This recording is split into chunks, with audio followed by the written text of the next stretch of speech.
Alrighty, ladies and gentlemen, let's go ahead and get started. My name is Brock Beard. This is the Disqualification Show. And could it be we actually had a good Atlanta race? So let's get started on this. I'm just going to copy the link and make sure everybody knows about it here in the Twitter feed. We're going to copy the link and get us started here. And we'll talk about the weekend so far.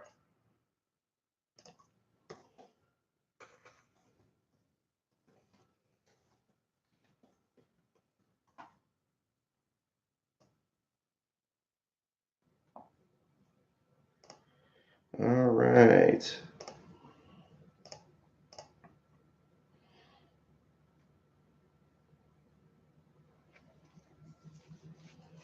And okay, so reading to check out the comments. Welcome aboard, Beast of Metal 1989. Your comment there about Hendrick Motorsports looking like Roush did in 2011. Well, that's certainly a possibility. I was in the closing laps of the Cup race. I have to say, I was surprised to see that Chase Elliott wasn't a factor in this. I didn't look up his statistics coming into this one, but it seemed like he should have been at least a factor after his role at Kansas and some of his other mile-and-a-half track performances before. We'll have to see. Who works back into this. Jimmy Johnson. It was good to see him up there for a little bit. I don't remember really seeing Alex Bowman up there as much, but and William Byron, but we'll see what happens going forward. I'm just gonna get everything set up here as a few more people come in here, and we're gonna go ahead and just keep waiting.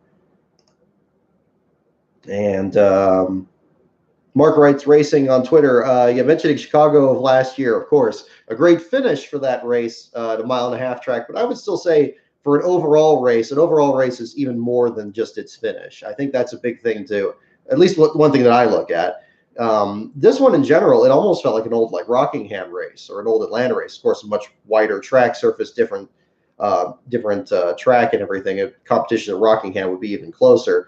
But it had a very old school feel to it, and we'll see what happens. What happens going forward. Certainly hope they can keep the trend going, and we'll see what things look like in Las Vegas moving ahead.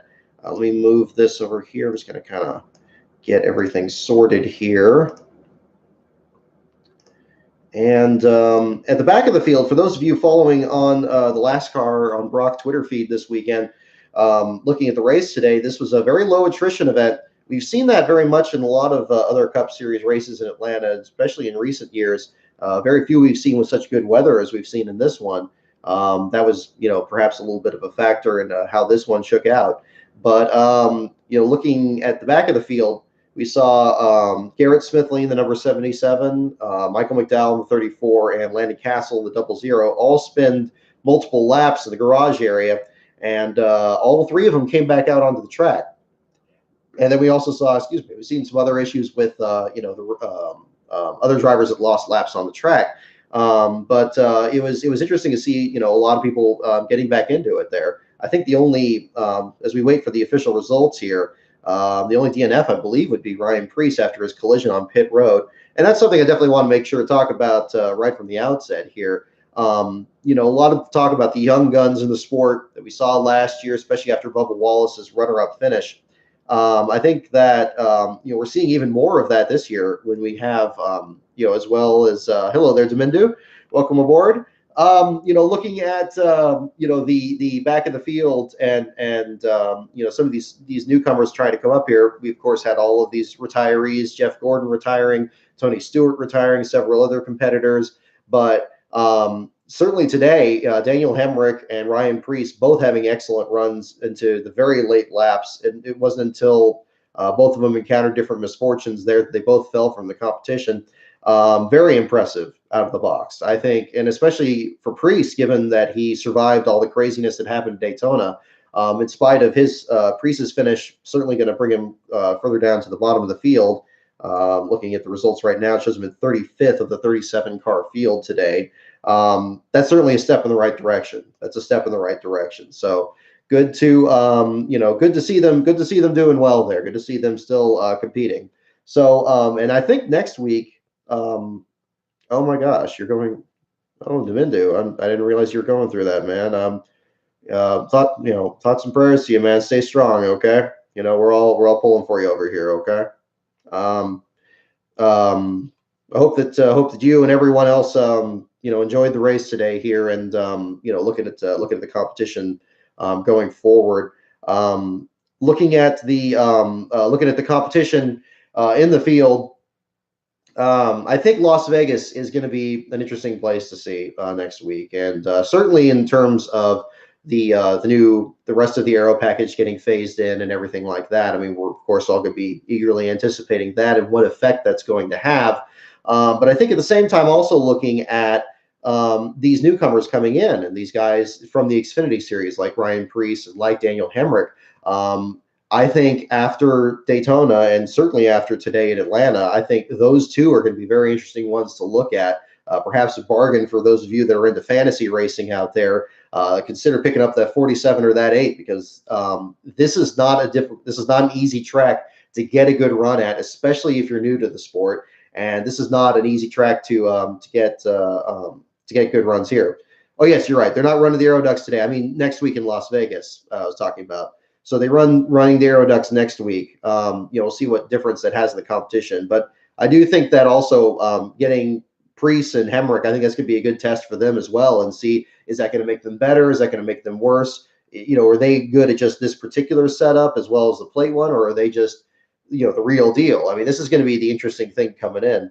We'll see what happens. So yeah, Domingo, I was just talking about Ryan Preece and Daniel Hemrick from the race today. I think both of them did an outstanding job out there. I saw more of Preece than I saw of Hemrick. Hemrick's top 5 run very late in the race caught me off guard. I wasn't really following him that much. Of course, at that time I was looking more at the back of the field. But Preece, I'd been keeping an eye on him after his run at Daytona last week, and certainly a lot of accidents that he avoided. It was unfortunate that got tangled up on pit road. These things happen. We saw it happen so easily at Daytona last week. Pit road's a very treacherous place, and we saw even the top teams trying to line up to get into the pit stall at the right angle, give themselves enough room, and seeing what's happening there. Watching The Masked Singer, I haven't watched that show. During the week's been pretty busy right now lately. I know I've been posting some of this on Twitter here, but just finishing up the move with my parents, and we've been working on that. Hopefully I'll have some more discretionary TV time coming up here. In the meantime, just looking at just the weekend in racing, I think it was interesting. Is we much like last week at Daytona, we saw a pretty wild truck race. We saw a pretty placid Xfinity race with not much going on, and then one driver ultimately dominating in the closing stages. And then the Cup Series, kind of a mix of both. Not really a lot of accidents this week, thankfully. Seeing a lot more racing and actual side-to-side competition. That was a nice change of pace for sure. But we'll see what happens there. As we wait for the results from inspection, we're certainly looking at car number 34, Michael McDowell, the unofficial last place finisher of the race. Ended up taking the spot very late in the going. I have the outline of my article here pulled up as we get that all set up here. Again, as I had talked about earlier, the competition really came down to between Garrett Smithley in the first real run for Spire Motorsports with what appears to be some coordination with Premium Motorsports. You saw the Low T Center logos on the 77, and also the hauler being in the Premium Motorsports shop earlier in this week. That picture being posted, and of course running a black Chevrolet on top of that. Certainly several hallmarks towards indicating a partnership with Premium Motorsports, similar to the second car that was run out of the Germain Racing stable last week. I know that was talked about a bit on my Twitter there as well. That appeared to be some other organization with that. Jay Robinson's an interesting figure in Cup Series history and in recent history, and trying to figure out who owns what and what team is being worked on and everything. It seems like there's perhaps an effort to kind of glom a lot of these small teams together and try to clutch together so they can all prevail as best they can, and kind of pool their resources perhaps. But again, some struggles for the 77, but a lot, another premium motorsports hallmark, as many of you've seen on LastCar.info.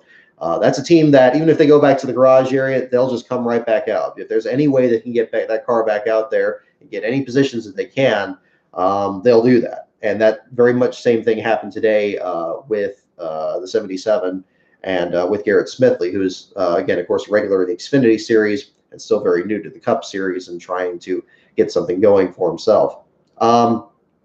Good to see, good to see those teams, get back out there. That's always an interesting thing looking at the back of the field. I think it's very easy to hear that somebody's gone to the garage area, somebody's pulled behind the wall, and then just think, okay, they're done for the day.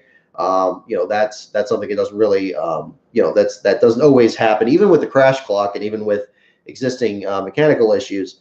This is a very much a time where, these teams are really scraping for every position they can get, and something happening out there. Even when we didn't have a lot of accidents or anything like that, I mean, again, good to see what was happening.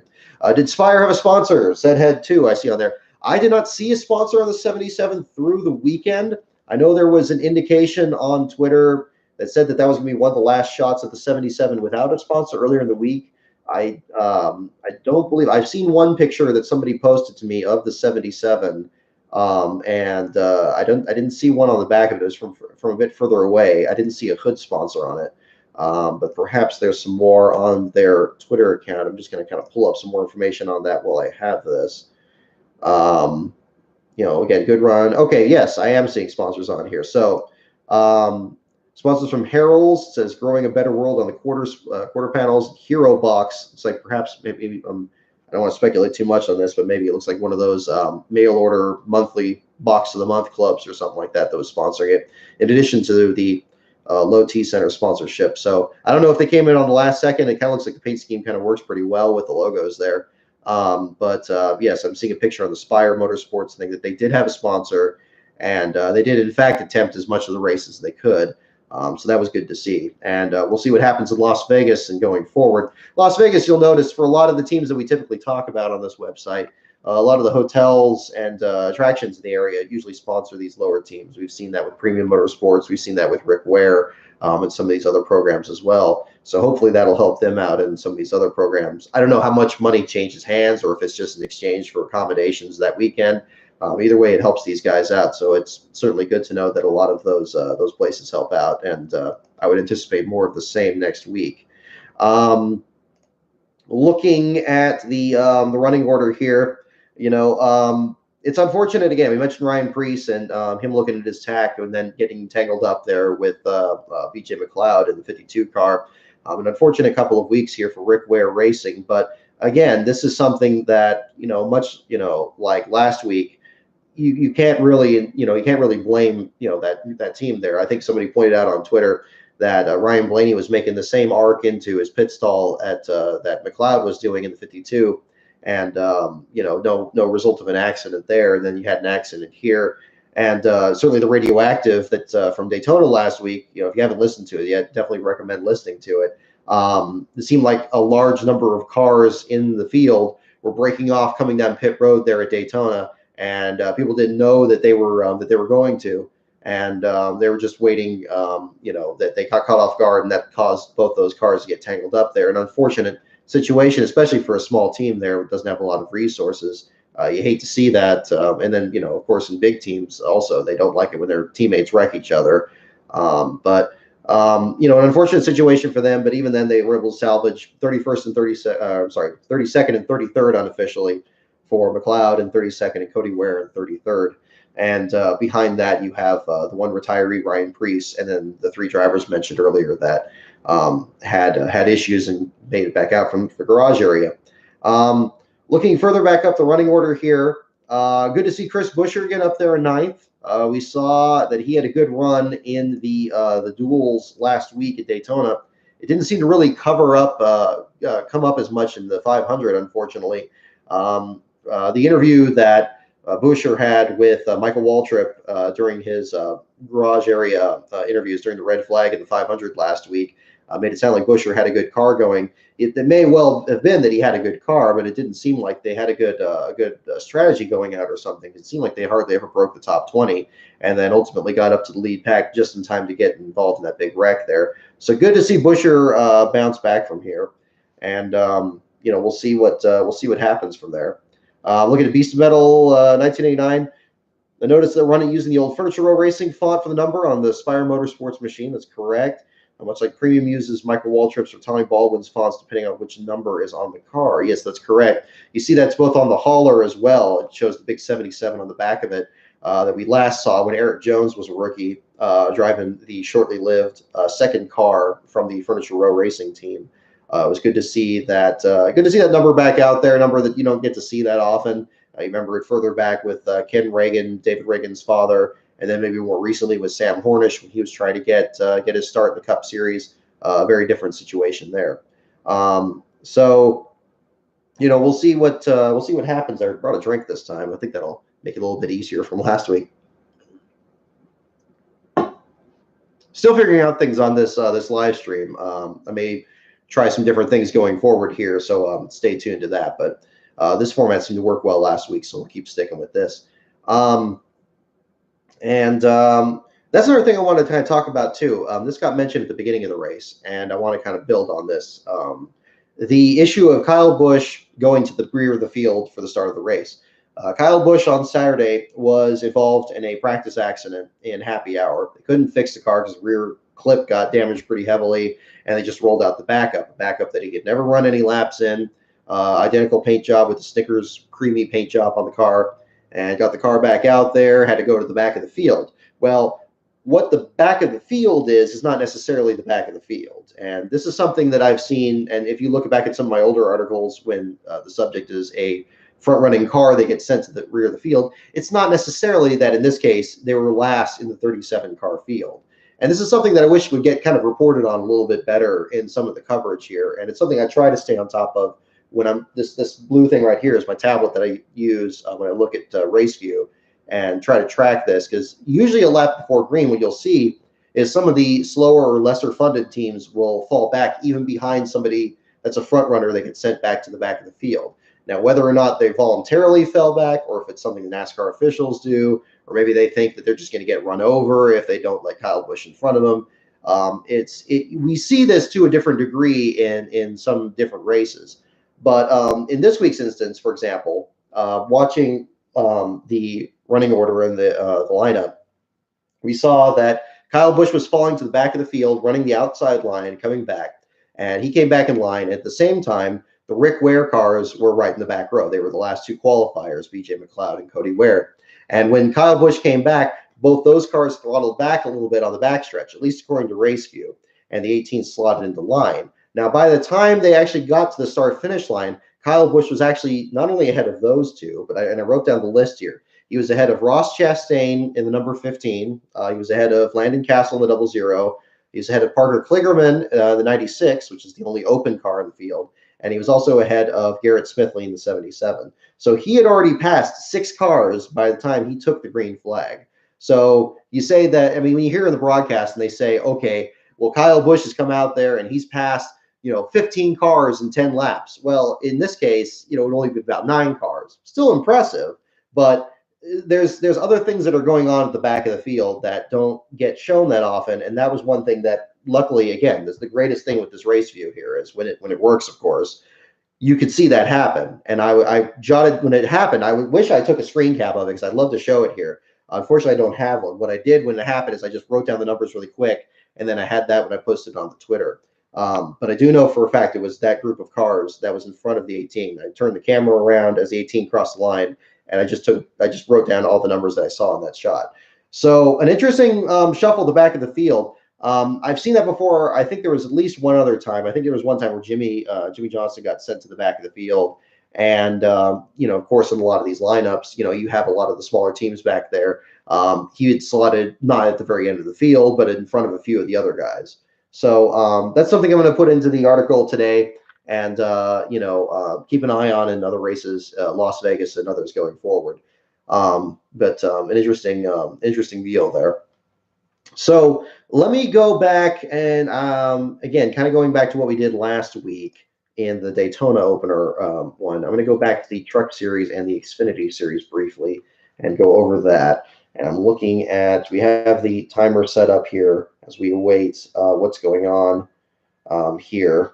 We've been about a half an hour has elapsed approximately since the finish of the race. I'm getting a couple of beeps here on the phone here in the background. I apologize for that. Actually, a friend of mine I mentioned on Twitter, a friend of mine from high school went to his second Cup race today. I hope he had a great time. He lives down in the Atlanta area, so I'd hoped that he would go to Atlanta to cover the race there. He was down and had a good time there. His first race was actually last year at the Roval, so he picked some interesting venues to see all the changes that the NASCAR has been doing in the sport. But we're kind of just waiting to see what happens here. So let me look in the Truck Series lineup here in the finish. So Kyle Busch's weekend, of course, got off to about as good of a start that it could have. Winning the truck race and winning it handily, leading 92 of 130 laps there in Atlanta. He had a good, had a dominant run there, winning all three stages. To call this an upset, would be, an exaggeration. I mean, this is a guy that both as a driver and as a team owner has really muscled his way into the Truck Series, and there's a lot of controversy, as to how much good that's doing the series versus, how many butts it's putting in the seats and everything. I've already made my thoughts known on the subject there. I'm not crazy about it because, you got Johnny Sauter and these other guys here that are, trying to make a name for themselves and trying to get something up there. Of course, Johnny Sauter being more of a veteran and a champion of the series, but still trying to get something going. And this is a guy that didn't even have a ride until just a while back after getting released from GMS. You kind of have to grade these things on a curve the way they shake out. And of course, you look at the other end of the field, and Joe Nemechek ended up being our last place finisher in that one. So while you have Kyle Busch on the one hand becoming the winningest driver in the Truck Series history, you also have the other end of it as Joe Nemechek, our defending LASCAR Truck Series champion, being last place in that, this time driving his son John Hunter's number 8 flagship truck out of that injury. And much like the Spire Motorsports team, they did have sponsorship on the 8. DAB Constructors was again the sponsor for the hood of that machine, and seeing some, watching over the replay of the race there and capturing what happened there. It appeared that he slid off, was driving through a pack of traffic there at the beginning. Splitter dug into the grass, coming through there, past the grass, didn't work out. And again, another thing that has not been popular for most viewers. The splitter ripped the nose of the truck out, ultimately broke the radiator, sent him behind the wall, and that was it. Under the crash car protocol, he's done. Can't get the truck fixed or back out there or anything, and a real problem for a smaller team that's trying to keep things going. So, different set of circumstances there. But even in that race, you still have some good runs there. It's good to see Ross Chastain once again in the Al Nice truck, just again turning as many heads as he can by running 6th in that race on the number 45, by being a contender for trying to hold off. I believe, what was it? It was the 24 in that one.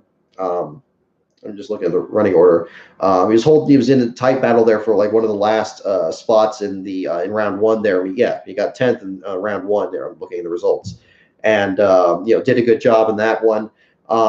This is a kid that is really impressive. My heart breaks for him that the deal at Chip Ganassi didn't work out and what had happened with DC Solar and everything.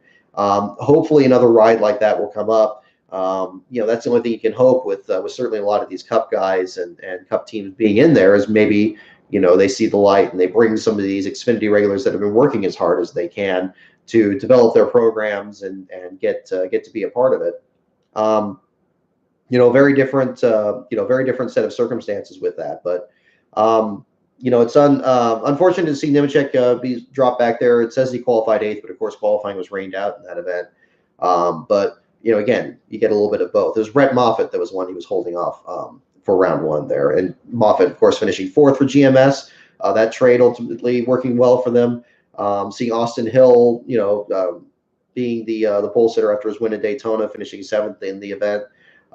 Timothy Peters, another good run for the Al Nice team. The Al Nice team really getting something going here. Both them and Randy Young's team really seem to have caught on to something here to keep themselves going.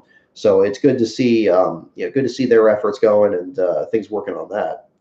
Um, yeah, and talking about the issues there. Just look at your comment there, Beast of Metal, talking about the crash clock. I know, man. I'm not a fan of it either. I think I had a good discussion with my brother the other day about one thing that really, attracts you to the sport, and what thing, if they eliminated it completely, would really prevent you from enjoying it as much. And I think that one thing there that I look at is the um, the actual ability to piece your car back together and get back out there and try to get as many points as you can. A lot of that has been eliminated through the crash clock or the damaged vehicle policy, but you do still see enough of it by clearing the clock and reaching minimum speed and still being able to go behind the wall to finish crash damage or mechanical issues at that point. So it's not impossible for that to happen. And again, today was a perfect example of it. Even when you don't have accidents, and then you still have ways where people can have mechanical issues that don't cause accidents, go behind the wall, get fixed, and come back out there. So that's good to see.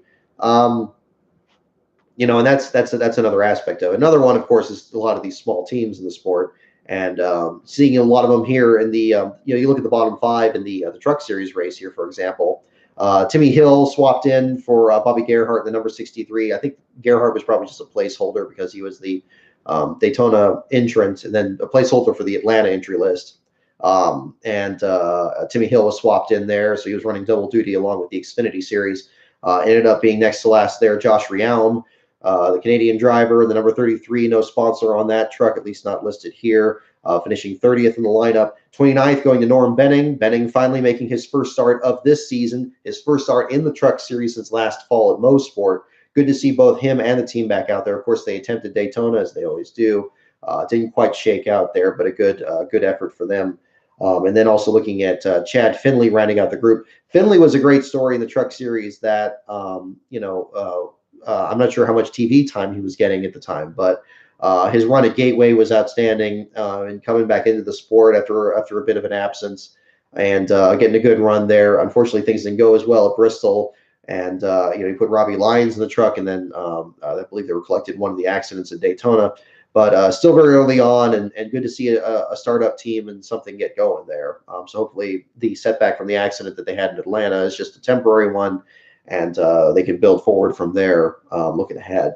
So looking back in the order there, again, good to see Tyler Dipple just outside the top 10. Again, I mentioned Randy Young's team, the Young's Motorsports, having a good run. Gustine, not too far of it. Corey Roper, good 16th place finish for him. After the accident, while he was running in the top 5 at Daytona, he still comes out with a decent finish. And then, from there, it shakes down from there. So not too much to say about the Truck Series race, but good competition certainly from the start. I mean, old Austin Hill almost got run over right at the start. You got yourselves a bit of 3 and 4 wide racing there at the beginning, and then it shook out. And as you guys mentioned here in the chat room, a bit of weather issues there as well. But luckily they were able to get that in. Wasn't sure if we were going to be in a situation where we'd have to do a triple header today, and that would be pretty insane. So looking further back in the order here, we're going to pull up the Xfinity Series results. So the Xfinity Series race, much more open and shut than the Truck Series race. Christopher Bell dominates, leading 142 of the 163 laps in the running. First win for the Toyota Supra. So that was really interesting to see. I mean, the car looked right at home, and fit in just as well in the starting lineup. Actually, kind of looking at Bell's car and perhaps some of the other paint jobs like Tommy Joe Martin's when he had the white car there, driving for BJ McLeod's team. It was interesting to see the nose of the cars. Kind of reminds me so much of the old Goodies Dash Series cars, or like Robert Huffman's cars. Of course, they used to run Celicas like Huffman did back then. So the Toyota model, not entirely a coincidence. But interesting to see. I mean, and see them be so successful right off the bat. Of course, you look at Atlanta, the Atlanta Motor Speedway, and that's a track where Joe Gibbs Racing actually made some history themselves. Of course, I mean, they started the year the best possible way, winning the Daytona 500 with Denny Hamlin. You go to Atlanta. This is where Toyota won its first Cup Series race with Kyle Busch back in 2008. Driving the Snickers car back then, the first driver to win with a foreign manufacturer in a Cup race since Al Keller at the Linden Airport in 1954. A very rare instance, and of course, Toyota has since then, in just over 10 years, become an absolutely integral part of the sport.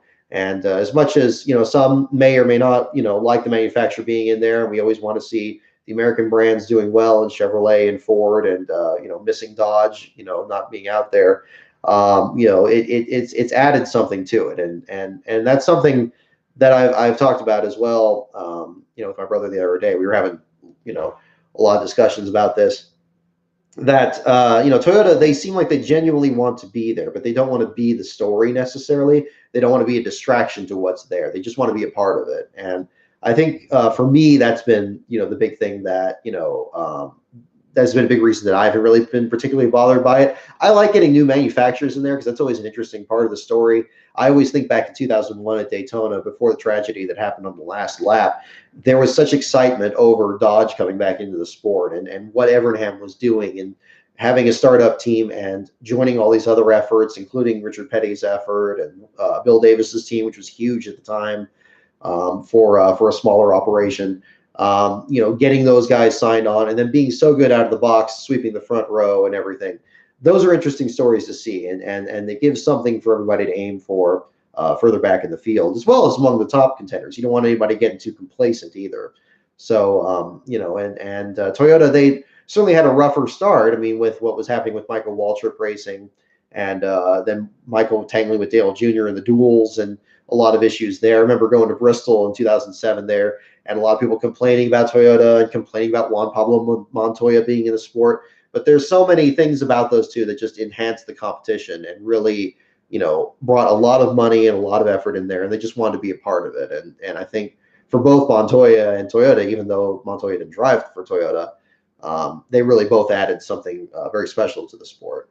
So again, going back to seeing Christopher Bell winning the race, Cole Custer second, sponsored by Jacob Companies. Jacob Companies partnership with Rick Ware Racing, 51 car, as well as I believe being the official construction firm for NASCAR as well. So that company getting a lot of attention. Jeffrey Earnhardt getting his first top 10 in the Xfinity Series, finishing sixth, driving for the Joe Gibbs team. Good recovery after getting shaken out at Daytona. Ryan Sieg just outside the top 10. Another great run for RSS Racing. They have strong equipment there. Jeff Green just tweeted this morning about how much that team needs sponsorship. That's just the only thing that they're missing. They're in a very similar situation to what Nemco Motorsports is in the truck series. They have fast equipment. They have experienced crew.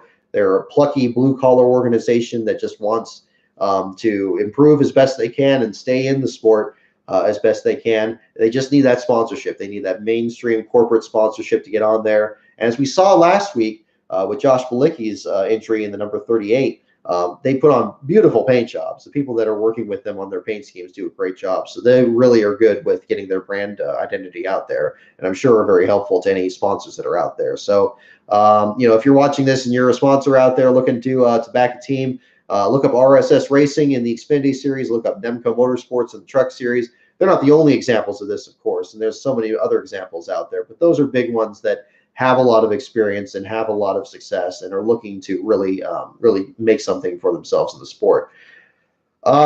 Looking further back in the lineup there as well, Brandon Brown, I believe they said that this was his career best Xfinity Series finish. When I was just starting to work on the article for the last place finisher in the event, and I'm looking over the results just to verify that again. Yes, 13th place for the Brandon Built Motorsports team, even with very little sponsorship for the Coastal Carolina University that's been backing him in several runs, both for his team as well as when he was driving for Mario Gosselin. His previous best was 17th at Dover 2 years ago, and he finishes 13th there. Again, like I mentioned with the Cup Series race, this is not an easy track to get a good run on.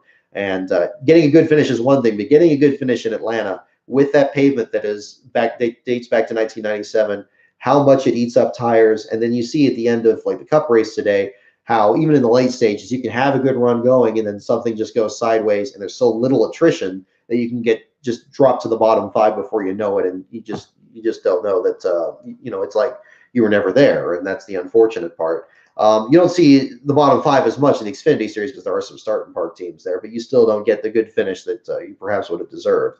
But a good deserved finish for Brandon Brown. And the big surprise I've had on the Xfinity Series side, I'm not less surprised about Ross Chastain. Again, 14th place finish, given his runs in the Cup Series and the Truck Series. I mean, that almost seems off the pace for him in comparison. But again, great run for him. Is SS Greenlight Racing with Greg Galding. So they get a top 10 qualifying run at Daytona. They come to Atlanta. Qualifying gets washed out. They have to start 35th in the lineup, and Galding works out a 16th place finish, one lap down in the finishing order. That is a tremendous effort. Just one car behind being in the lucky dog spot that was held by Chase Briscoe at the finish. Great run for him. Great run for that team. Guys that have been in, that team's been in the sport for so long. Really good quality equipment and everything. Bobby Dotter and the group over there. Just good to see. And the number 08 is not a number that people usually think of right away, but a good somebody that perhaps you got to look at going forward. And we'll see what happens in Las Vegas for them, of course, as well next week. Looking further back in the running order again, hang on. There we go. And checking out the race results from the Renai 250 the other day. Garrett Smithley, for all the problems that he had in the Cup Series race and driving the Spire Motorsports car, good to see him get a 17th place finish. Alex Labay came back. That was good to see. He came back in, replaced Cesar Beccarella, the number 90 from the DGM racing team. It's unfortunate that he wasn't in 36 this year. I know these driver and team swaps happen, but Labay seemed like he was having a really solid rookie season last year, and perhaps something just wasn't happening behind the scenes. But a good 19th place finish for him shows that he belongs. I mean, again, good run for him. John Hunter Nemechek ran out the top 20. Labay ended up finishing ahead of Josh Williams, the new driver in the 36, the old driver in the 90 for DGM Racing. Also, Bailey Curry has to get talked about here in the running order. I wrote a little bit about him in the article for this week. I'm going to get those posted tonight as well. Bailey Curry, a great run for him. A really good kid that's just helping out some of these smaller teams, working on the pit crew. I believe he was like just getting the tires over the wall. I'm trying to remember some tweets from last year about him talking about that. Seems like a really good kid. I've never talked to him or anything like that, but he came on to help Rick Ware Racing out. They had a number 17 car, didn't have any sponsorship on it at all. And Curry, the car ended up lining 22nd in the field, I believe, from Chris Cockrum's run at Daytona. And they finished, started 21st, finished 22nd in the running order. That is a very good run for that team. I mean, running just a few laps away from the leaders. Good finish for them. I mean, you look ahead at some of the people that they ran ahead of. Matt, you look at, 3 of the BJ McLeod cars. You look at, a couple of the Johnny Davis cars behind him there. A good run for him there. So that was good to see. And even ahead of the other Ray Black Jr., the teammates for Greg Galding there in the number 08. Ray Black Jr. in the 07. So Curry, a great job for him. We'll see what happens with the 17. I don't know if they're a full-time effort or not. Hopefully, if this helps them attract some sponsorship, they can keep that going in addition to Ware's 2-car Cup Series team. And certainly wish the best of luck for all of them going forward. Again, very early in the season, but you always want to look for trends here and people to keep an eye on going forward. But that brings me to looking further down in the finishing order. We talked about Supra winning its first race this week, Toyota Supra. There were actually 2 Toyota Camrys in the race as well, as David P. Queen, the photographer that contributes a lot of great work over at lastcar.info, brought up. There is now a zombie Toyota in the field, or 2 of them specifically. The Motorsports Business Management team, which is owned by Carl Long, the long shot, had both the number 13, their blue and white car for Johnny Jackson, friend of the website here as well. Spoke to a relative of his and said that he follows the website. So if you're watching, John, thank you for your support. And, certainly hope to, to see you guys, further up the rankings here, but I don't mind, writing about you guys and get you guys some press in the meantime. And Timmy Hill, another driver that we've written about, several times before. Timmy Hill is driving the number 66 this weekend. Another one of Motorsports Business Management's cars. This was actually the gold and white car that was numbered 72 last year. That was a great Benny Parsons throwback to the late Benny Parsons, who passed away in 2007. Past Daytona 500 winner, direct reference to his Daytona 500 winning paint scheme, sponsored by Kings Row Fireplaces. Great paint job there. It's good to see that car back out there again. It shined really nice in a lot of the pictures that were taken there. So it's good to see it back out there, even if it was an old Toyota model and it didn't have the new Supra nose. It's interesting when you see that, because I mean, it's nothing new in the sport. You watch older races back when Chevrolet upgraded from the large, very rectangular Chevy Monte Carlo in 1989 to the Lumina that you see in Days of Thunder. Featured to the point that it makes it look like everybody but Richard Petty was driving a Chevy Lumina. There was a big upgrade there, but not all the teams switched over immediately. I mean, you see that Dave Marcus and a lot of the other owner drivers back then were running Monte Carlos well through that year, and I believe there were even some that were running some in Speed Weeks 1990 that were people that didn't qualify for the race, but also were able to get those cars out there. So these are things that are interesting to me, and this is something that is certainly going to be the topic for the Xfinity article, that John Jackson ended up being out of the race during the first stage, just completed 14 laps before suspension issues, and ended up finishing last in the event. Jackson's car had sponsorship on the hood from Fluidyne. That's a new partner for the Motorsports Business Management team. Certainly want to congratulate Carl Longseam on picking up that brand there. And so hopefully maybe that's a sign that more will be coming there, perhaps sponsoring their mainstream cars, their Supras and everything. Also good to see that we had Chad Fincham come back into the sport as well, driving the number 42, driving the Smith-built Holmes machine, getting back out there and having, having a decent finish, 26th place finish at the end of it, a few laps down to the running order, but still finished under power, still getting that car out there. So Carl Long's team still trying to get something going as best they can. You mentioned the Zombie Pontiac that Hermie Sadler ran in 2004. Yes, that's correct. There were a few examples of that. Hermie Sadler, I believe that was the one that he. Are you referring to the one that he ran? Let's see, in the Xfinity Series, or was that in the Cup Series? I know the Cup Series, Andy Belmont ran a Pontiac in the Winston Open. He ran a number 59 car, and that was one where it said Dave Despain for president on the roof of it, or on the hood of it. So that is interesting. The Corey LaJoy fan 32, welcome aboard. Thank you for joining in. We got just talking about the races from this weekend as we wait for results from inspection. We'll see how much time has elapsed. Okay, we are over. Let's see, we are over an hour now past the conclusion of the race. We're going to wait and see what happens from there. And yes, Hermes was in some Cup races. Yes. Oh yes. Drive. Now I remember. Yes. Thank you for reminding me. He was in some Cup races there, because that was when he was driving the number 02 car. That was, you had Andy Belmont from the ARCA series was trying to run the Cup Series race at Rockingham when they didn't have enough cars. Hello there, Sir Relkenstein. I know I've seen your name on Twitter and everything, so I apologize for mispronouncing it. Relkenstein, correct? Okay, we'll go with that. Thank you for coming on board. We got 7 people in the chat. Welcome aboard, everybody. We're just talking the racing action as we wait, hearing from the races here to see what happens. So yeah, Hermie Sadler running the old Pontiac in 2004. That was always interesting. He ran the number again. Andy Belmont ran the number 59. A similar paint job was run by Hermie Sadler after that, the number 02. This was the same team that brought Carl Long on board at Las Vegas. It's actually a good thing to talk about Las Vegas next week. He was brought on board to drive the number 02 after the 46 was destroyed down the backstretch in what turned out to be, so far at least, the final Cup Series race run at Rockingham. The big pileup happened there, and Hermie Sadler invited him on board to drive the car. So we had a very different situation from there. So good, and then there's and everything. So a good competition from there, and good to see everything happening in the number 02. That's a number you don't see as often that much. I mean, I'm thinking, I believe it was the Score Motorsports team back then.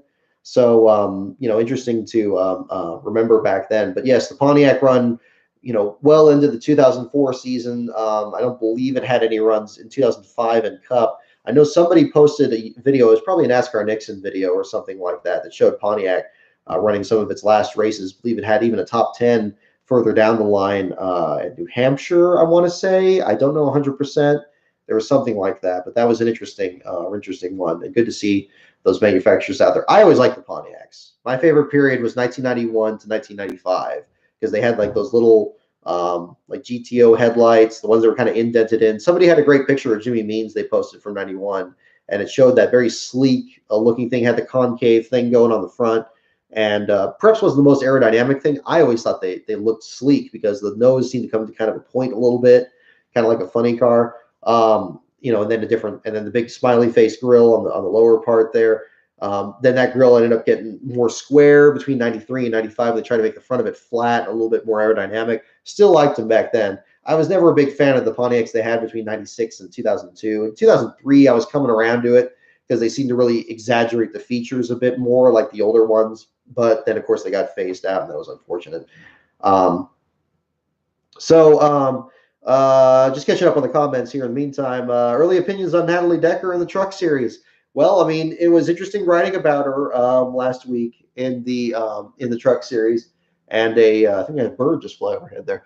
So good run for Natalie Decker in the ARCA Series coming out to start off with it. But certainly her season didn't begin the way she wanted to. Coming forward in a scary moment there with the fire underneath the hood. Unfortunate to have all that happen there, and it didn't shake out quite the way that she wanted to. Certainly, we'll see what things look like going forward. It's unfortunate. Excuse me. She got spun out there at the beginning of the Atlanta race as well, so she had some adversity too. If she can get a couple of clean races under her, who knows? Maybe that'll help her confidence or anything. She seems to have such a sunny personality, certainly on her social media. It's really hard to tell if something really bothers her that much, but I certainly wish her the best of luck, like any of these newcomers in the sport. But much like the Aero package, I think it's too early to pass judgment really on how good she is and if she deserves to be there or anything like that. Those are too lofty questions to really be asking at this point. I know you're not asking that, but just to kind of what I'm addressing here. So we'll see what happens with her. Again, maybe Las Vegas will be a good time to get a good run, a smoother track, maybe one that's a little bit less treacherous. But we'll see what happens going forward there. Let's see. Know about the NY Racing Team and Obica Racing Team. I haven't heard anything new on either of those. No, absolutely no news on either of them. Nothing on those. So we'll see what happens going forward. Las Vegas would be interesting because that'll be closer to Phoenix, where we saw both those teams last year. I don't know if maybe they're doing more things on the West Coast, if maybe they're waiting for the West Coast swing and preparing for those. Maybe that's why they skipped Daytona, Atlanta.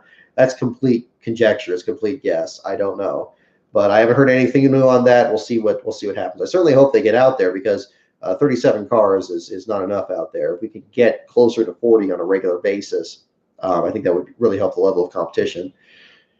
Glad the Fans Choice is now broadcasting all K&N modified series races. That's excellent news for sure. I know that as much racing that can get seen as possible. I think certainly the modified ranks, that's a form of racing where if it gets any more television time, it's only going to help them out because they do they have tremendous competition. I know when they always did the yearly thing running at New Hampshire as a companion series race, they always put on a good show. So we'll see what happens from there.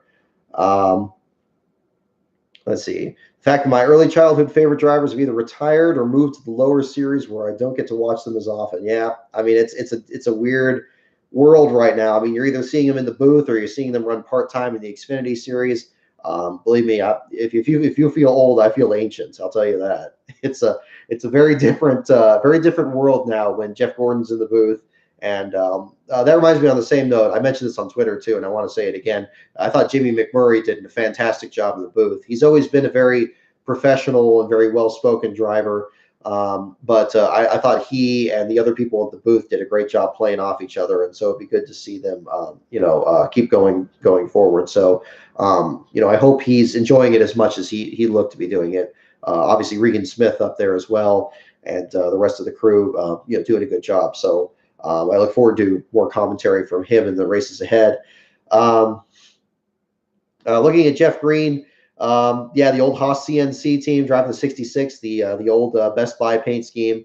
That was always a great paint job. I kind of like the one he had some interesting ones in 2006 with a very big kind of cartoonishy round 66 numbers on the door. You can see that thing from the moon probably.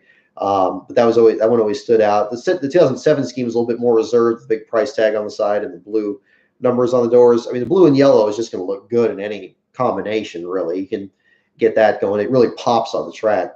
So it reminds me of like the old Sunoco paint scheme is always a good go-to. The Terry Labonte and Sterling Marlin drove in the early 1990s.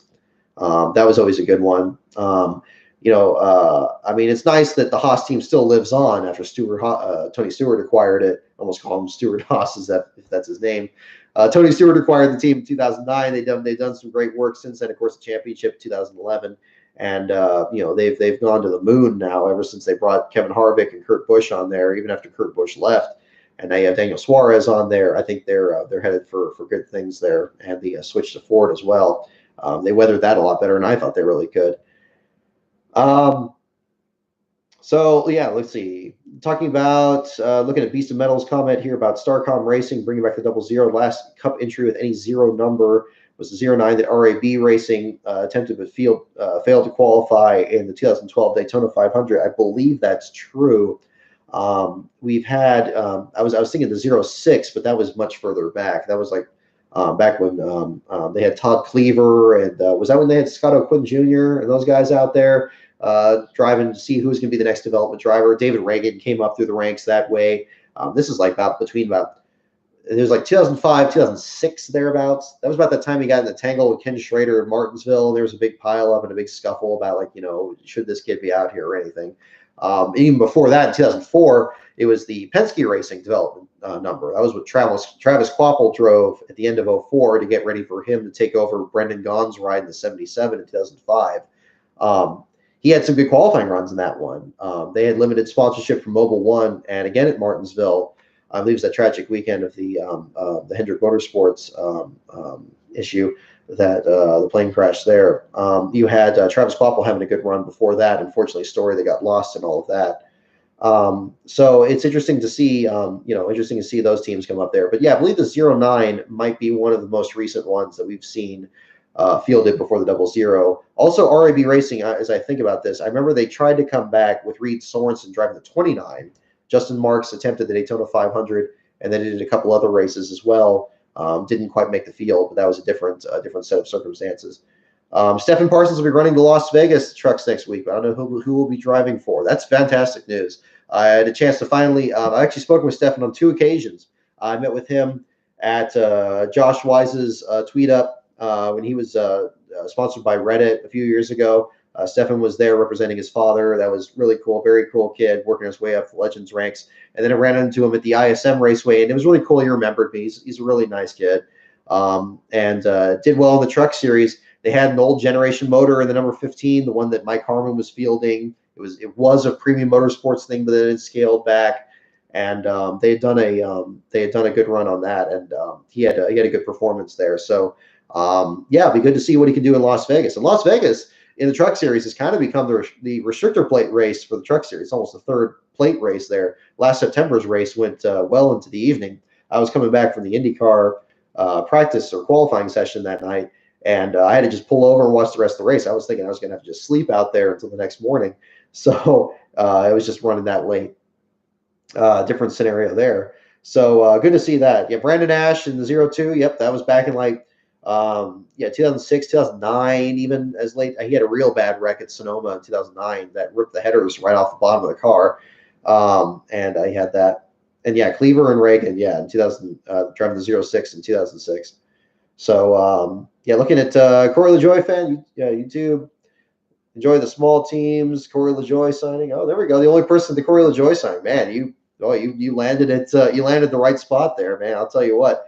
Corey LaJoie is a good guy. I haven't spoke with him myself. My brother, as a fan, got his autograph with Darlington a couple years ago when he was driving. I believe that was when he was driving the Davey Allison throwback 23 car for BK Racing, and the cover of the program had like Dale Earnhardt, Richard Petty, and I think Darrell Waltrip on it or something like that. And my brother wanted him to sign Dale Earnhardt's face on it. And he said, like, no, I'm not going to do that. So he just signed above it. So that was cool. So he's a good guy. It's unfortunate We had to write so much about him, on the website last year, and ended up taking the NASCAR championship pretty much unopposed because of all the engine problems that TriStar Motorsports had last year.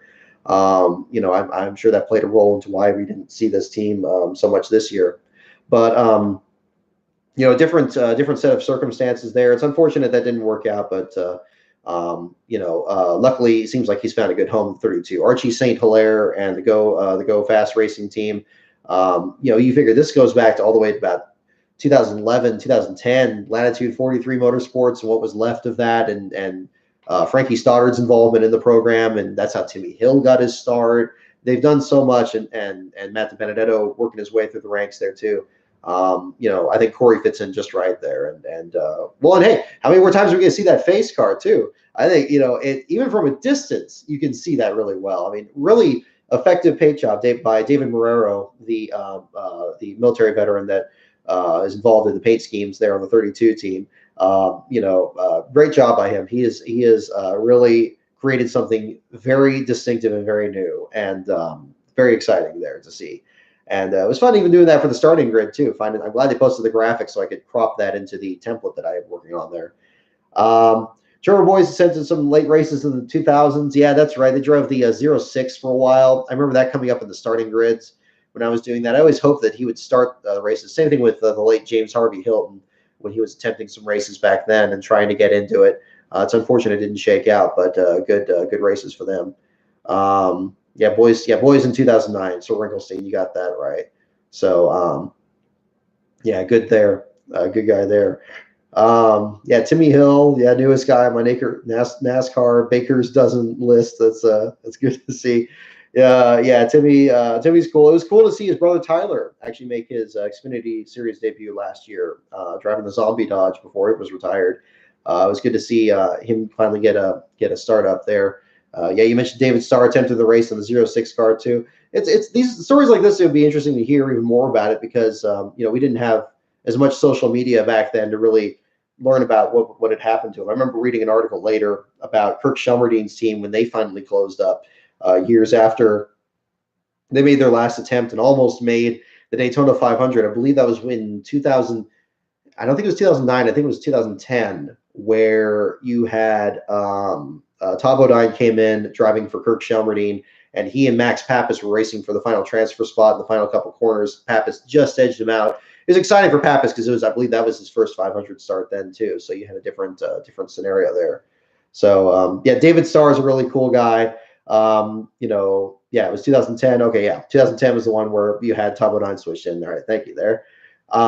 David Starr was really cool. He was at Watkins Glen last year, and if you ever go to Watkins Glen, that's a really great track for the fan experience. I can see why it ranks so highly in a lot of those fan polls, because what you have is there's the media center, and there's the cup garages here, and the Xfinity garages around the corner, and it forms this right angle that comes out, and the right angle dumps out onto the end of pit road.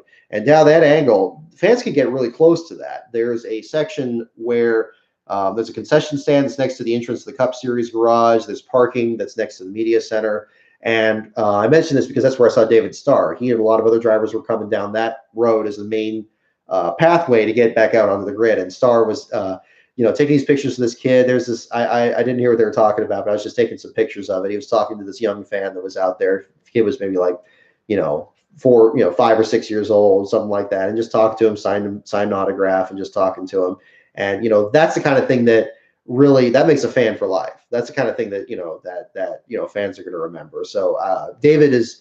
It's not to say that other drivers aren't doing that. Of course they are, but David's one that definitely does come to mind for that. Very personable guy, and glad to see him still out there with Jimmy Means' team too, because it's good to see Jimmy's team stay out there. And Starr seems really, really good at helping get the sponsorship out there to keep those efforts going, as he has with other teams in the past. McDowell drove the 500 in the 10.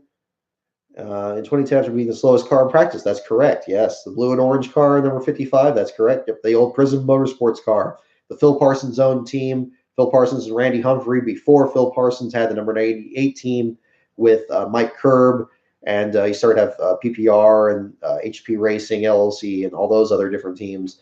That was kind of the prototypical team. You had the 66 originally in 2009 as kind of a saving grace for a lot of crew members and everything that had been released, and drivers that couldn't find rides. Dave Blaney had lost his ride with Bill Davis Racing. These, I believe, were old Michael Waltrip racing cars. They certainly had the same paint schemes from back then, and a different deal there. So that was really good to see. Yeah, same thing happened the following year with Brian Kozlowski, correct. Yeah, 2011, great run for him. Some brotherly love there after Brian Kozlowski just pushed him right into the field. And, it's unfortunate Brian got collected in that wreck very early in the event and didn't quite shake out there. But, it was, a different set of circumstances there. Okay, we are about an hour and 10 after the race here, so we should be getting pretty close now to finding out if any disqualification results have come in. And we're going to check again on the Twitter feed. I haven't looked here in a little bit.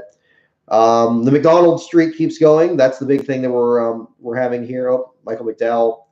Before I get to that, Michael McDowell posted on Twitter just 20 minutes ago. Unfortunately, we had a parts failure during the race that put us behind the wall, but proud of the speed we had all weekend.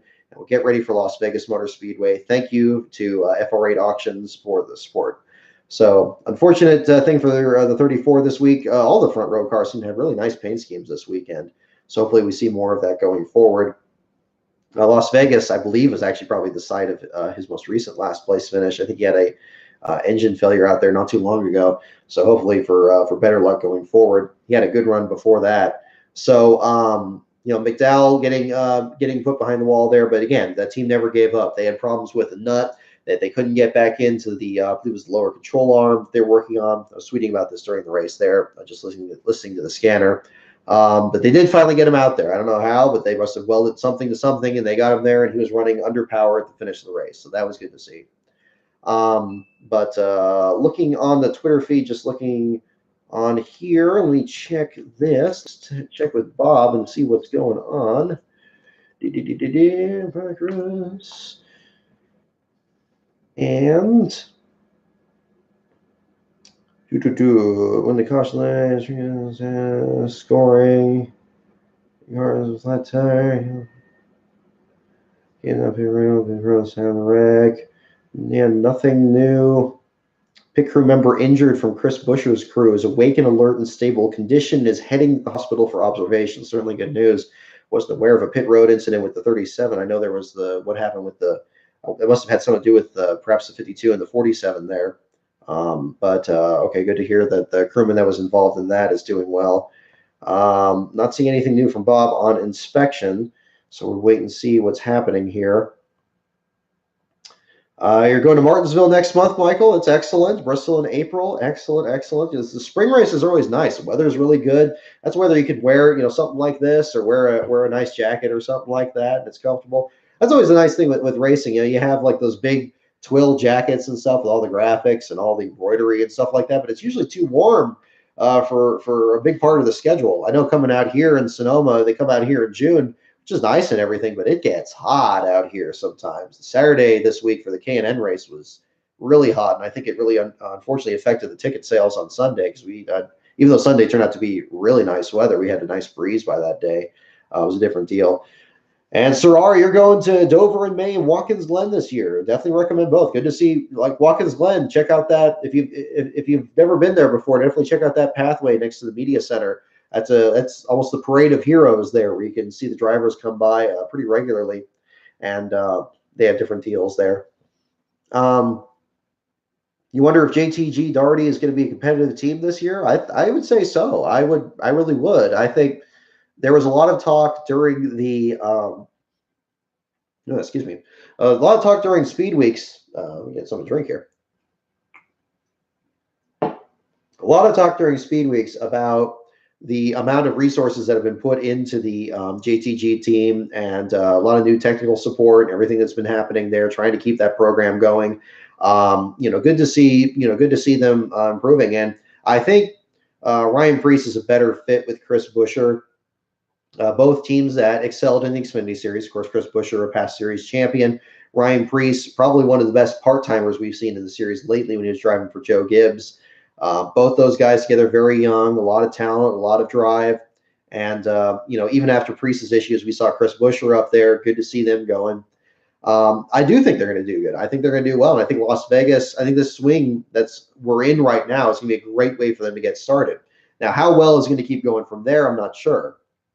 One thing I mentioned, the Sonoma Raceway, a big thing that usually happens there is if you're having a good first third of the season, the Sonoma Raceway is a place where it really puts that to the test. Because I mean, that's a track where in 1998, Jeremy Mayfield had the best start of the season. Yes, Dale Earnhardt won the Daytona 500. Yes, Jeff Gordon was doing really well, but they had a number of different winners, and over it all, Jeremy Mayfield, in his first year driving the second Penske car, was the point leader, and just taking the point going into Sonoma. And then Gordon wins that race, comes out, beats the late Bobby Hamilton, and Mayfield has a bad run. Gordon leads the points and never looks back the rest of the year, and Mayfield ultimately has problems. I also think back to 2009, David Rudiman had a good start to the year, finally won his first race at the Coca-Cola 600 when he got rained out, was consistent other than that, had problems at the Sonoma Raceway, didn't seem to really recover from there.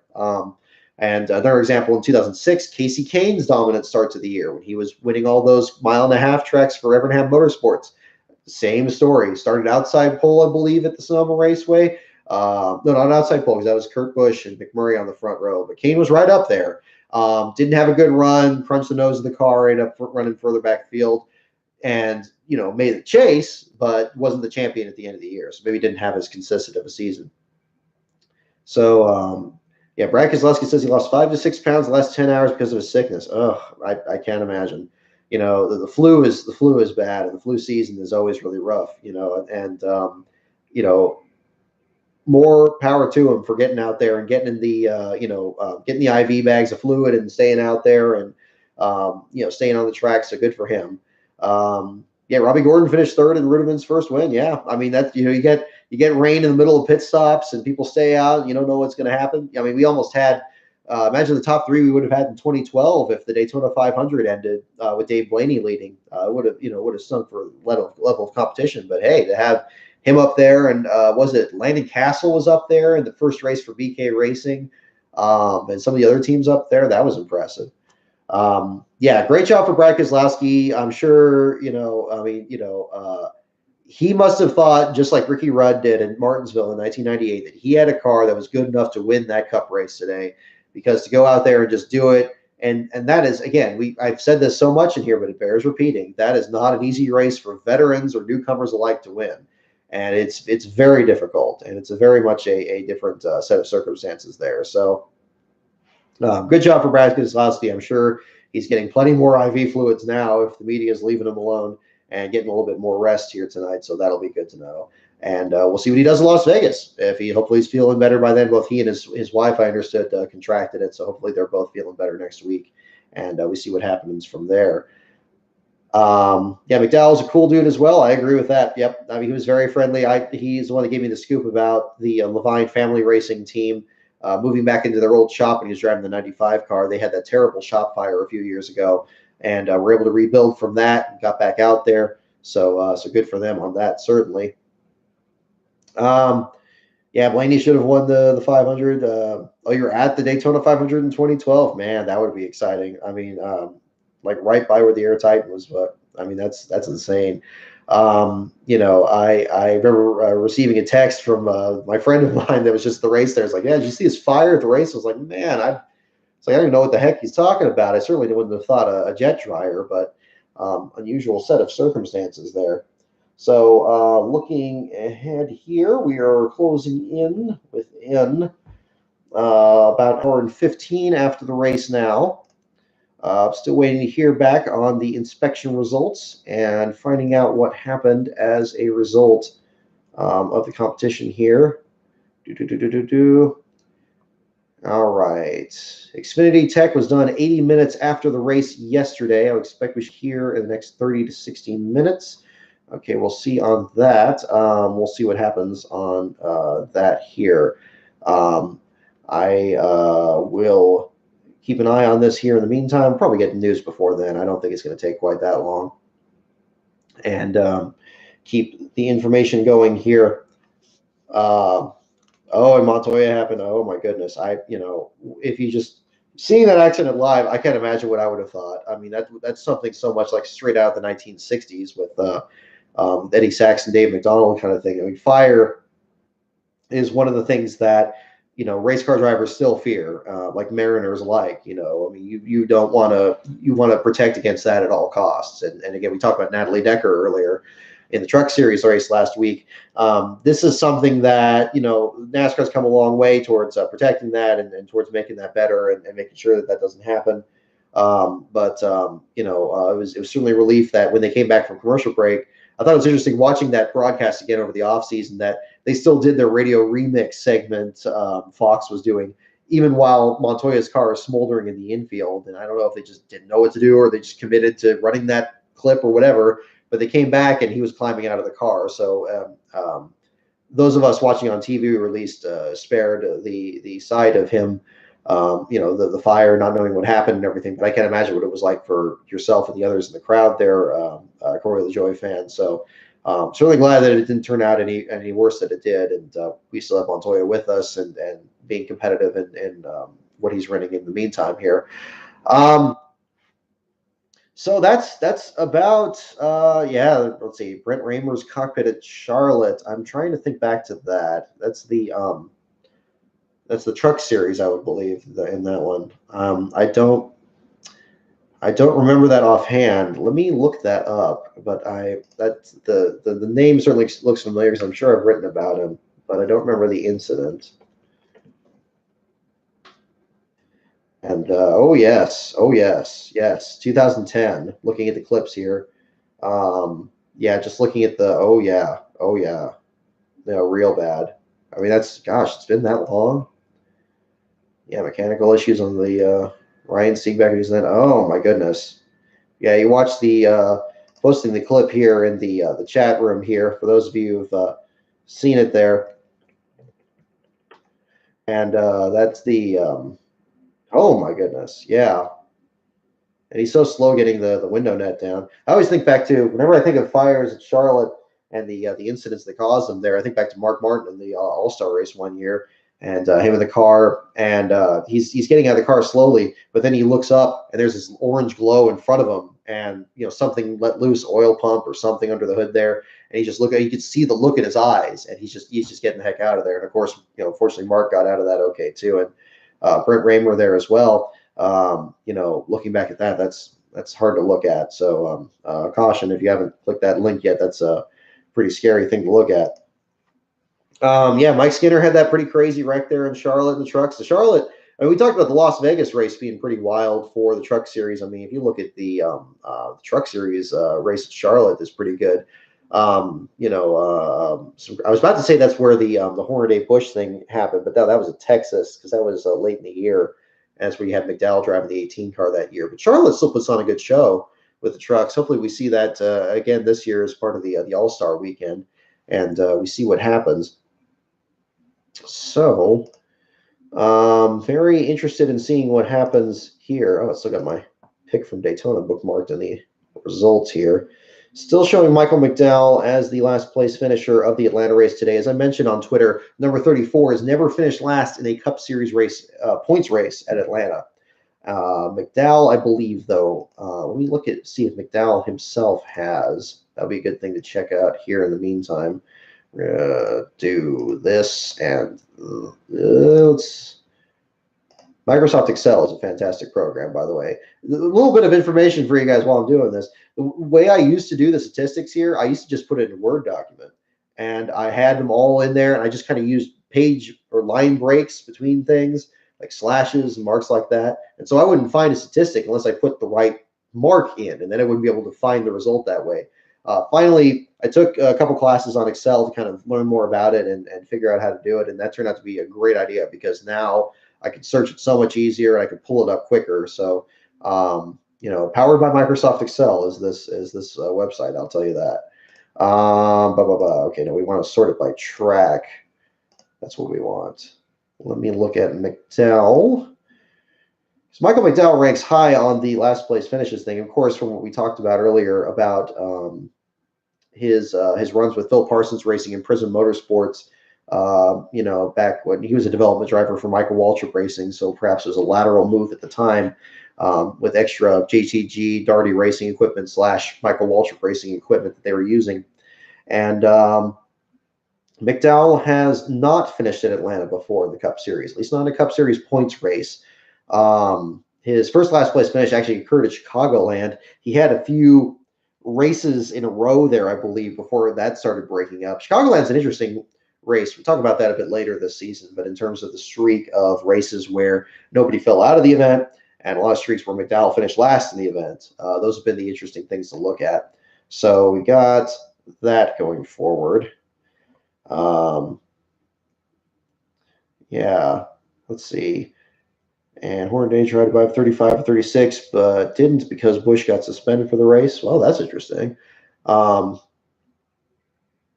Different set of circumstances back then. Atlanta should get moved back to April. I mean, that would be interesting. I mean, they used to have the date in March, and it's strange that having the date at the end of February, it's already that big of a difference in weather. Again, I meant, we were talking about this online here earlier about how long has it been that we've seen an Atlanta race with weather this nice? And it's great because, I mean, you look at a lot of the great finishes here in Atlanta, it's usually with pretty nice weather. Of course, now that I'm saying that, I think back to 2005 and the Jimmy Johnson, Carl Edwards one it started in sun, and I believe it ended in cloud at the finish there. But some great, certainly not cloudy and foggy weather like we saw in the Truck Series race on Friday, but a different set of circumstances there.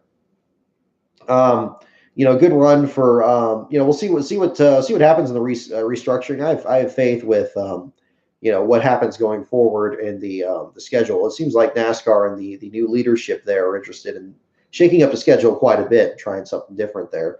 Hopefully we'll see what comes about of that. We're not there yet, but we're going to be interesting to see. Talking about, street courses, maybe races in China, maybe. I mean, you can speculate as like the wildest thing you could probably think of is something they're probably considering. It wouldn't surprise me if they bring back board tracks or something, like something have them run old Barney Oldfield cars out there that weigh less than the drivers, and maybe do something crazy like that. So that would be interesting. 2001 was North Sunny Clouds. Okay, there you go. There's another one. So, weather moving in and out, but certainly not the case like the last 2 years. You look at some old wallpaper shots from Atlanta, and it's just really low ceiling, and again, a lot like what we saw on Saturday there would be more typical. Yeah, 2001 would be another one where weather moved in and out. Yeah, maybe a date in March or April would work. I mean, that would be nice. And as part of restructuring the schedule, put something else here in February. I think the West Coast swing, I think, is a great concept because then you can, it does seem to be positioned for this time of the year where you have kind of rough weather in a lot of places. Although here on the West Coast with the polar vortex and a lot of that stuff going on, it's turned to weather chat here all of a sudden. We've had very cold weather over here, and Noah Gregson had a tweet where he posted how much snow there was in Las Vegas last week. He mentioned the blizzard in Atlanta a while back. We could have had a blizzard in Las Vegas that would have had to postpone that race a few days or perhaps even a week, close to what we had at Martinsville last year. The weather is certainly something that has to be factored in, but I think the West Coast swing might be one thing that they actually leave in the schedule. And at least I would guess it seems like that it's in an interesting time. I mean, you start the season with Daytona 500, you have to have something after it, and it's kind of like back when The Simpsons was new and anything that was on at 8:30. It's like what is the show going to be any good? You remember Drexel's Class? Do you remember Fish Police? Do you remember things like that? You want to talk about old? That's old. People, there's a difference there. But this is that's kind of the equivalent of being the second race of the season. Is it Rockingham? Is it Fontana? Is it Richmond? Is it Phoenix? We've done that before, and now we have Atlanta dropped into that slot. And Atlanta seems to be a track where it's the square peg in the round hole. They can't seem to find a place anywhere to put it. They can't put it in September because that's where the Southern 500 is. They can't put it in February because the weather's too awful here, and they haven't figured out where to put it yet. Fontana had the same issue, and I think they found a good weekend for it in March. Went there last year just for the Sunday race. Great weather for it. Great traffic control over there, good amenities, good crowd. I was very surprised. It's unfortunate It sounds like the race didn't have very good coverage or just wasn't very competitive, but it seemed competitive enough from where I was standing. Kevin Harvick hitting the wall and then trying to get back into the show and trying to dodge the crash clock and getting up back up there. I thought that was pretty compelling. So I don't know how well that was covered or what was happening, but that's kind of the thing. Still checking out what's going on here. Michael McDowell again. For those of you just joining us, Michael McDowell is still unofficially the last place finisher of the race today. He has never finished last in a Cup Series race at Atlanta. And we're checking. Let me check another one here. Dude, let me do this. He has currently 30 last place finishes. Most recent last place run he had was last fall at Talladega, when he finished under power in that one as well, completing 155 of the 188 laps. So we talked about Premium Motorsports earlier. Front Row Motorsports, certainly another team that is capable of, if they have any mechanical issues, they're going to try to fix it, get them back out there, get the best run that they can. I believe that McDowell finished as well. That was the one where he had the book giveaway last October. And I may do another one of those coming up, so stay tuned for that. I thought about doing one for Daytona. It turned out to be a little kind of a crazy time with the move and everything, so I held off on that for now. But maybe a bit further ahead, I'll have more information on that on the social media. But again, for those of you who are interested in copies of my JD McDuffie book, and you haven't had a chance to check it out yet, I still have copies in stock on my shelf. It's not the shelf behind me right here, but it's the shelf back at my place. I'd be happy to sign it for you. $22 gets you a copy, including shipping anywhere to the United States. If it's international shipping, just drop me an email at brockbeard@gmail.com, and we'll work out the details from there. But yes, copy is still in stock, and I can sign and personalize them. It makes a great gift if anybody wants them. If you forgive the plug, I'll throw that in there. We also have the Patreon is still going well. I haven't posted anything new in there lately. I've been getting some more stuff going on that, but I do have some standalone videos that I want to put in there. And I have another batch of JD McDuffie material that's going to come on March 1st. So definitely stay tuned for that. I have that pre-programmed there to be posted. A lot of people said that the Xfinity race in Daytona was horrible, says Corey LaJoy, fan 32, but from the stands, it was amazing. Well, I bet it was. And I haven't done Daytona yet. I know it sounds blasphemous. That's one that I got to mark off the list. But yeah, I bet I would have enjoyed it too. Hadn't seen that competitive battle for the back of the field there too, between a couple people that came down pit road. Certainly the pictures that were provided by David McQueen and in the truck series, Luis Torres pictures. They did a good job with the work there that weekend, and we'll see what happens. Looking at post-race inspection, that would take forever unless inspection stations got added to all the tracks. Okay, that timer right there shows that we have been past the mark here that inspection happens. We should be expecting the results anytime soon now. We have passed the period after the race, so I would be expecting to hear additional information. I'm checking here. There we go. Penske said the racing today was a solid B. No one gets an A on the first attempt. Well said. Well said. So we'll see what happens here. I just see I got retweeted on that message there. And just check this. Got to give yet another shout out to Bob Pockrass here. I mean, that he truly is one of the hardest working people in NASCAR media, if not the hardest working. There's a lot of great people there. Jenna Fryer, Jeff Gluck, and Claire B. Lang, and so many others and everything. It's no disrespect to any of them or any of the ones I haven't mentioned, but Bob does just amazing work out there, and I don't know how he stays on top of that as well as he does, but I'm really thankful that he does, and I'm glad he landed at Fox Sports because I hope they know the gift that they got on that. Yeah, truck race was long and drawn out. Green white checkers are horrible. Yeah, I mean that's the big thing when you watch these races, especially if you watch them on replay. Like I watched the Xfinity race on replay in the middle of the move here, and then waiting through the cautions and waiting through like the stage breaks and everything like that. That's always a tedious part. You just want to, when you're watching this, you want to actually see competition, and everything. So be interesting to see anything happens on that. And looking ahead, here. Let me keep that open in a tab here. Do you guys have any? Again, I've been getting some questions on here. Just go ahead and keep the questions going, and we'll hopefully have, excuse me, information pretty soon on the actual results from the race.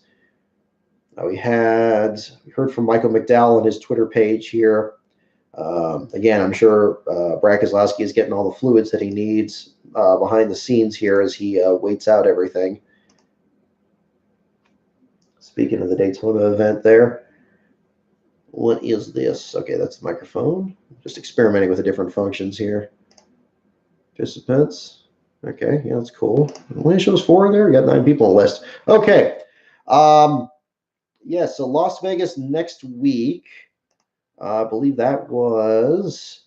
Yes, Michael McDowell finished last in that race last year as well. And he had engine problems. And... did he lead a lap in that one? No, he didn't. No, wait. Yes, 11 laps he led in that one. It was the shortest cup field in Las Vegas with 37 entrants, so the same number of cars we had today in the show.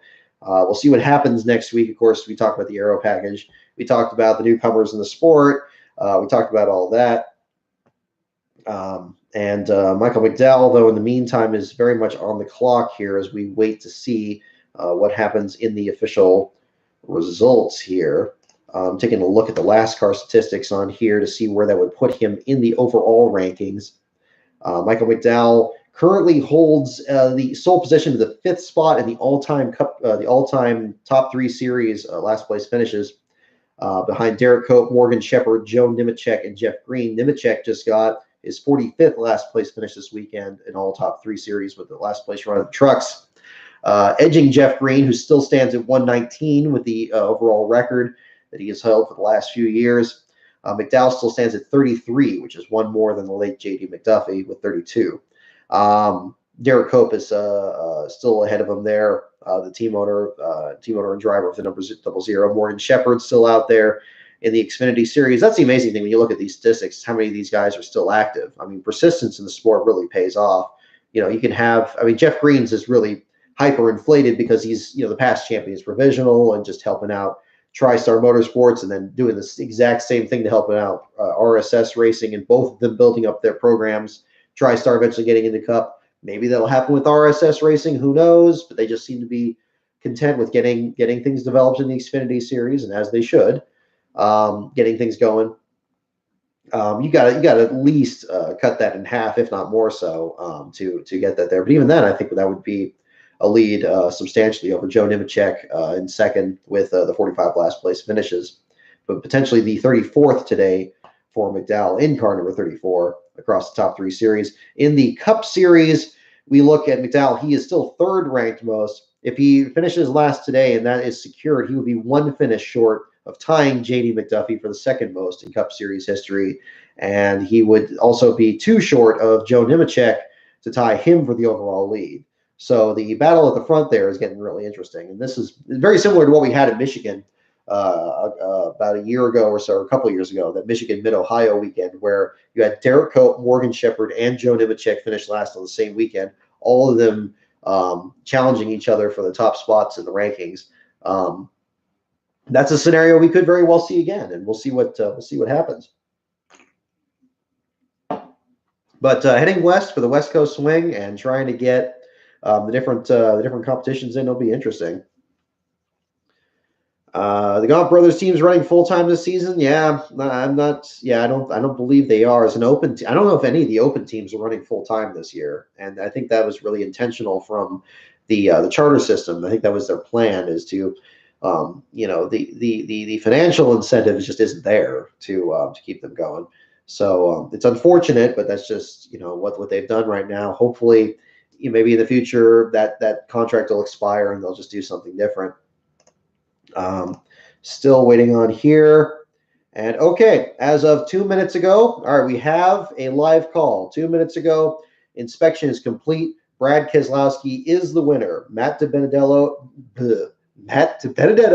and Ty Dillon have one loose lug nut. Harvick to R&D, but that is just for NASCAR info. No penalties come from it. So we have no penalties. So live on the disqualification show, there are no disqualifications announced yet, not from the winner. and apparently not from Kevin Harvick, DiBenedetto, or Ty Dillon with their loose lug nuts. So Ryan Keselowski officially your winner, and Michael McDowell, pending the final official results, your last place finisher from the Atlanta race today. Almost at the Atlanta Journal 500. Now that would be something else. So I'm going to go ahead and just check it here. I'm going to check a couple of your comments here. Inspection is complete. Everything is good. Yeah, Gaunt Brothers, unfortunately, that didn't work out with Jeffrey Earnhardt. So unfortunate deal there. Next woman in the Cup Series, Natalie Decker, Haley Deegan. Good question there. Good question there. I mean, certainly Natalie's ahead of the curve by getting her start in the Truck Series. Haley Deegan was just about everywhere at the Sonoma Raceway. Her PR person and her team and everything were doing a fantastic job of making her as visible as possible so we can ask any questions that we wanted. She was very professional, and she put on a good show in the K&N race. She did a good job getting in the finish there, and certainly with the backing that she has, that's going to help her going forward. I would say the advantage goes to Natalie Decker just because she's already in the Truck Series. But who knows? Maybe we'll see Haley Deegan later this year. Don't have any information on that, but I think it'll be close. If open teams can make a reasonable amount of money, the fields would never be short, but they almost always are. Well, that's absolutely it. And Benjamin, you're absolutely right about that. It's unfortunate to, not have the, unfortunate that we're not seeing the distribution of the purses anymore, and it's unfortunate how that's shaken out. But that's the whole deal there. K&N rookie Brittany Samora. We could hear more of them beating the Cup Series. Hey, that'd be good.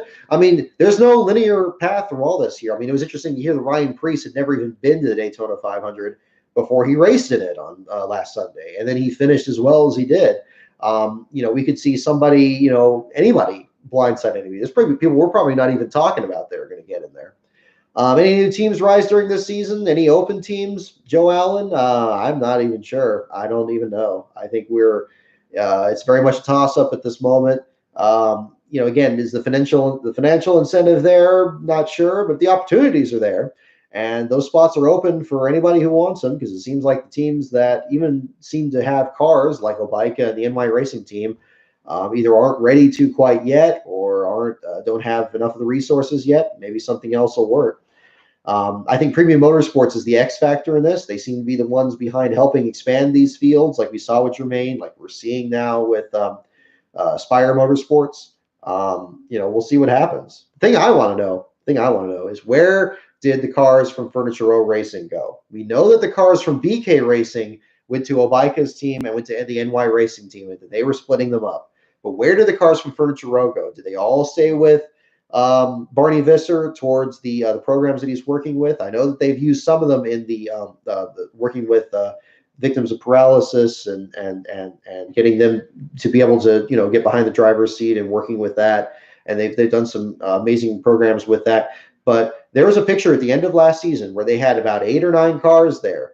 And are they just still sitting there in Denver? I mean, those were some fast cars, even though the time's gone by and everybody's been that much further ahead.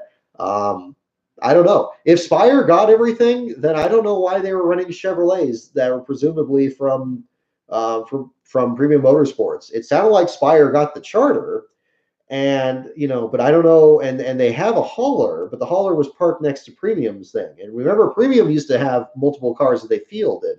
Is the 77 just getting fielded as another Premium car? I don't know, but that's the question I want to know. That's kind of the mystery there. So we'll see what happens with that.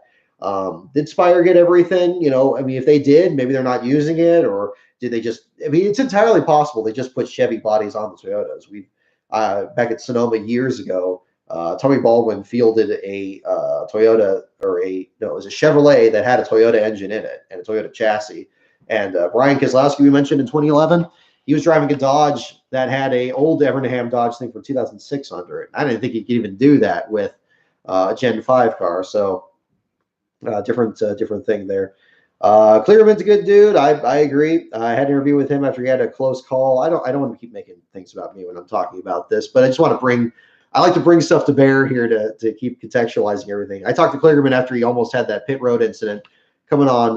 He almost got collected coming into the turn 11 entrance of pit road at the end of practice last year, and I was there with him and just saying, what the heck happened out there? And the interview is on my website, so you can check that out. Isn't premium made of 8 different teams? Certainly, it feels that way. It's made of parts of them from ones that have closed in the past. I did a flow chart at one point trying to track back. If you look at America Israel Racing, that was a Jay Robinson owned team. They ran the 49. Anything that ran the 49 after BAM Racing has usually been a Jay Robinson team, but there's other programs at the same time. So that'll be a different deal. But we'll see what happens here. McLeod's team expanding the Cup Series. Yeah, we'll see what happens on that.